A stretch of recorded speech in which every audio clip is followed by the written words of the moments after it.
California's high-speed rail. I like trains. I like high-speed trains even better. A $64 billion project backed by Governor Brown and passed by voters in 2008. And build it we will. America's first high-speed rail system. Today, the project is almost $3 billion over budget and 7 years away from completion. But what if I told you that California already has a high-speed rail? Yeah, my name is Max Schlinger, initial inventor of the Vector system. That's Vector with 2 R's, and it's a project that's consumed the life of Max Schlinger. Yeah, it has. It's been a big part of my life. This is a 1/6 scale model of Max's high-speed rail system. Well, we're designing the full scale to go about 180 miles an hour. This one does about 30.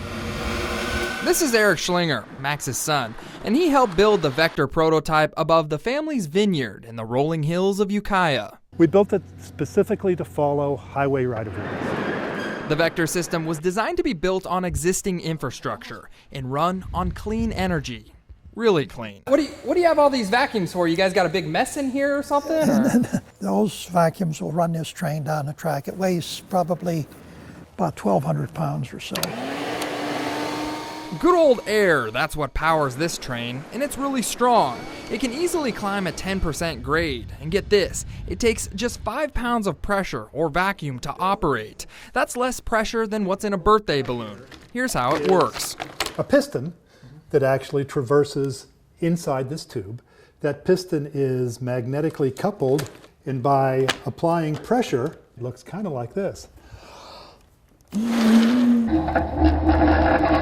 Now, this may remind you of Elon Musk's Hyperloop, but actually, the Vector system is modeled off an 18th century air train that was built by a British engineer named I.K. Brunel. In fact, initially we tried to do the same thing they did. Max improved on the centuries-old idea, and so have other inventors. The propulsion plate is isolated from the exterior of the duct. This is an Aeromovel, another air-powered train, and 2 models are actually in use today, one in Indonesia and another in Brazil. The idea was to come up with a transportation system that can be implemented now, not something that takes 30 years or 40 years. The air-powered Vector has proven to work.